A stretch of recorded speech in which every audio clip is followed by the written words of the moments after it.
même si, ou bien un prénom que, parce que c'est déjà gâté, s'il monte ici, il va venir dire votre nom, donc il y a quoi à cacher? Non, il connaît pas mon nom. Mais comment tu lui as donné l'argent alors? Non, il connaît pas mon vrai nom, il connaît mon surnom. Ok. Voilà, il connaît mon surnom, Zach là, il connaît ça, il connaît très très bien. Ok, donc expliquez-nous, on vous écoute. Voilà. Enfin, nous, on a notre enfant en Côte d'Ivoire, et on est passé par procédure normale. Hein. On a fait demande de regroupement familial. Quand on a fait la demande de regroupement familial, ils ont dit non, que ma femme, ok, l'enfant n'est pas notre enfant. On a entamé une procédure ici judiciaire des tests ADN. Quand on a entamé la procédure judiciaire des tests ADN, ils ont dit à ma femme d'aller faire test ADN ici et notre fille test ADN à Abidjan. Et juste, le temps de la procédure, ça a mis beaucoup de temps pour vous connaissez, hein, ça a mis longtemps. Et la justice nous a donné OK pour dire oui, l'enfant est bel et bien notre enfant. Maintenant, on a redéposé le dossier à l'ambassade de la France pour réexaminer le dossier. Ils nous ont répondu oui, au moment où vous avez fait la demande, l'enfant était mineur. Et maintenant, vous venez pour réexaminer le dossier, l'enfant n'est plus mineur, donc il n'a pas accepté le visa. Donc nous, on a entamé encore un recours, mais le recours il est en cours. Donc pendant toutes ces démarches-là, ma femme, elle économisait. Madame, je vous le jure, même moi-même, je n'avais pas le droit de toucher cet argent-là. Donc, on est désespéré. Donc, du coup, moi, j'ai dit, bon, puisque nous-mêmes, on est venus comme ça, on s'est démerdé pour venir un peu, puis bon, j'ai dit, Dieu merci, on s'est débrouillé un peu. Et j'ai dit à ma femme, bon, on va chercher une autre solution, parce que là, c'est trop long, et l'enfant, elle n'est pas à côté de nous, c'est difficile, quoi. Voilà. Donc, du coup, je me suis renseigné. On m'a donné le numéro de Didier Rodrigue. Je ne savais pas que c'était lui, hein. Voilà, juste par vérification, on a parlé au téléphone.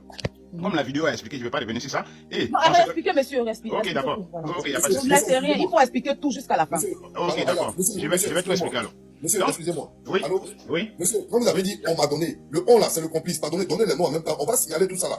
C'est mieux quoi. Non, parce que je n'ai pas l'affirmation que c'est un complice. Donc voilà pourquoi j'ai. Mais même si ça fait un complice, son nom. On a besoin. Si c'est un complice quand même, il vous a donné le numéro. Voilà, bon, j'ai contacté un ami qu'on a étudié ensemble en Côte d'Ivoire. D'accord. Voilà, comme j'ai dit à plusieurs personnes, j'ai cherché une solution. Donc lui il m'a appelé, il m'a dit oui. Ton prénom c'est quoi ton ami? Touré, il s'appelle Touré. Touré, ok. Oui. Voilà, donc je l'ai appelé. Lui, il m'a donné le numéro de M. Didier Rodrigue. Il m'a dit, Ibrahim, est-ce que, parce que lui, pour vous dire la vérité, je vais pas dire, je fais plus confiance, mais bon, je lui faisais confiance. Et il m'a mis en contact avec M. Rodrigue, il s'allait chez Rodrigue. Quand je l'ai vu, déjà, il m'a donné son adresse. Exemple, son adresse est au 7, mais il m'a donné le numéro 5. Je suis arrivé au Carrefour, après il est resté au fond, il m'a appelé juste pour me brouiller les pistes, quoi. Mais moi, j'ai bien remarqué chez lui. Voilà, on est rentré dans sa maison, il m'a dit, c'est vous, M. Rodrigue? Oui, c'est bien lui. Donc, du coup, tout de suite, madame, je vous le jure, ça m'a inspiré confiance. Voilà, donc il a parlé, oui, il peut faire l'affaire. Et comme ma fille est déjà rentrée à l'ambassade, elle est déjà rentrée plusieurs fois, donc il n'y a pas besoin de rentrer à l'ambassade. Lui, il connaît quelqu'un à l'ambassade là-bas qui peut gérer l'affaire, mais ça ne va pas être pour la France parce que la France c'est compliqué. Ça va être pour Italie ou soit pour Belgique. Moi, j'ai dit, bon, moi, il n'y a pas de problème. L'essentiel, nous, quand elle arrive, on va la chercher, quoi. Et c'est quand? Ça date de quand tout ça? Ça date, c'est en octobre, ça a commencé. Octobre, là, avant-hier, là? Oui, là, octobre, là. Ok, en plus, c'est dans mon mois, tu escroques les gens. Voilà, octobre, là. Donc, du coup, chez lui, j'ai compté 1500. Avant de lui donner les 1500, il m'a dit, Zach, toi aussi, on sort de comme il y a les enfants, pourquoi ils vont dire à la maman? On s'est arrêté devant sa porte, j'ai compté les 1500, je lui ai donné. Et je suis rentré. Quand je suis rentré, il a envoyé un coursier pour aller chercher des trucs. Il a ses complices à Abidjan. Il a envoyé un coursier pour aller chercher des trucs avec ma fille, et le coursier a récupéré. Je ne l'appelais pas parce que j'ai dit, bon, c'est en cours, quoi. Quelques jours après, il m'appelle. Ah, Zach, c'est bon, ça va être fait. Il dit pas Zach, mais il dit, mon vieux, au frère, pour te berner, il va dire papa ou maman. Il dit, il fait ça à tous ses victimes. Maintenant, il dit, le vieux, c'est bon, non, c'est géré, mais par contre, ça va être pour l'Italie. Hein. Ah non, ok, il n'y a pas de problème, vas-y, fais. Le soir, il m'appelle, c'est bon, c'est sorti, donc ils vont remettre les trucs à la fille. Quelques jours après, quoi. J'ai tous ces preuves, j'ai tout en écrit. Lui, parce que quand il me voit, il voit un Bella devant lui. Mais il ne sait pas que moi, j'ai gardé aussi. Je me suis dit, bon, comme c'est quelqu'un qui est connu, et je connais chez lui, et c'est lui qui nous a mis en contact, habite juste à côté de lui. J'ai dit, bon, et puis je le connais. J'ai dit, bon, là, il ne va pas partir, quoi. Voilà, et sa famille, toute sa famille, ses petits-enfants, tout le monde est là-bas. Donc, quand le jour où le truc est sorti, M.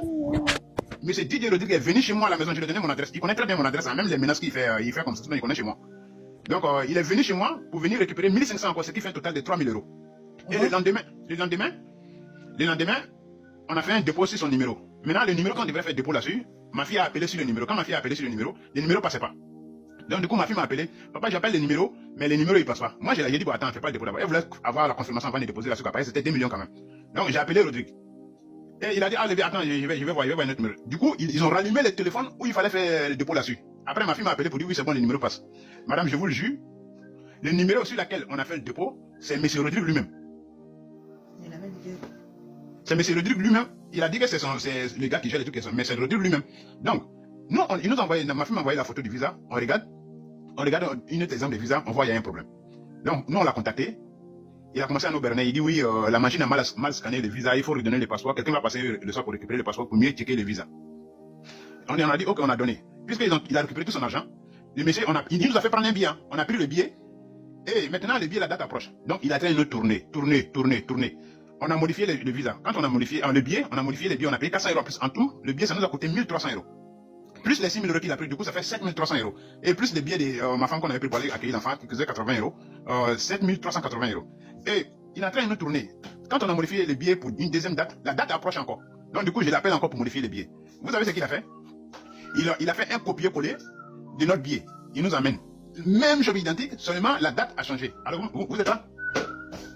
Alors, vous m'entendez? Oui, on vous entend, c'est mieux que vous écoutez, hein. Ah, ok. Voilà. Donc, il a fait un copier-coller. Il a fait un copier-coller pour nous envoyer. Donc, moi, j'ai fait un capture d'écran, j'ai entouré en rond rouge, j'ai dit, mais il y a un problème là, c'est pas la bonne. Là, ils ont juste fait un copier-coller. J'ai même appelé Air France, mais c'est pas bon. Il s'est jeté en bourse. Ouais, je comprends plus cette histoire. Qu'est-ce qui se passe? Il comprend plus. Il sait très bien ce qui se passe.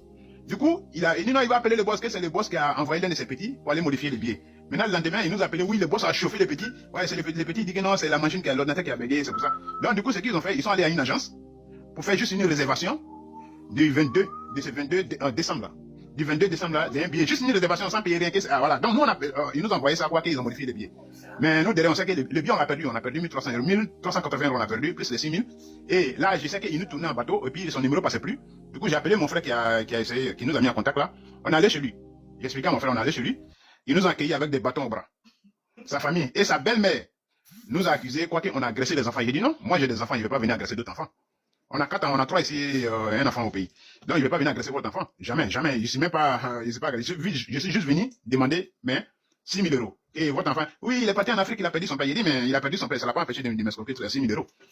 Donc, on a appelé la police sur place là-bas, parce qu'ils étaient en train d'appeler la police, quoi qu'on est venu les agresser. Nous, on a appelé la police. Et c'est là, mon frère dit, on va rentrer à la maison, et on va essayer de publier ça. Il dit, ça peut marcher ça. Il dit, oui, on va essayer, c'est comme c'est quelqu'un qui est connu. Il dit, ok, vas-y. Donc, il a commencé à faire, et il y a Jean-Marc qui a pris le relais derrière, et petit à petit, ça a monté. Et là, quelques jours, comme il a vu, ça a commencé à monter sur les réseaux sociaux, il m'envoie maintenant des messages de menaces. Il a un bougie rouge à la maison, tout cela, j'ai dit, il a bougie rouge, il allume volcan. Parce qu'il fait ça à ses victimes pour les faire peur. Lui, il a arme à la maison, il a arme à la maison. Et il y en a même qui ont joué, c'est la vidéo aujourd'hui, où il est en train de tirer, et puis il a permis des portes d'armes, apparemment. Et celui qui nous a mis en contact a affirmé, il a vu ça avec lui. Donc, il m'envoie des messages de menaces, il me maudit, moi et ma famille. Lui, c'est lui qui m'a volé, c'est lui qui me maudit. C'est là, quand il fait ça, il dit, Rodrigue, si vous êtes en train de jouer, arrêtez de jouer. Moi, cet argent-là, tu vas pas prendre comme ça. Moi ici, quelqu'un, je n'abandonne jamais, madame. Voilà. Si moi, il m'a croisé sur sa route, il a croisé quelqu'un. Moi, jamais de la vie, je vais abandonner. Il connaît chez moi. Il vient avec son arme, il va me trouver. Et là, il nous attend actuellement là. Donc là, hier, j'ai allé porter plainte. Et j'ai appelé mon oncle à Abidjan, qui est mon oncle à Abidjan, qui allait porter plainte aujourd'hui aussi. Et donc, c'est ça, voilà, c'est une histoire qui est là, quoi. Voilà.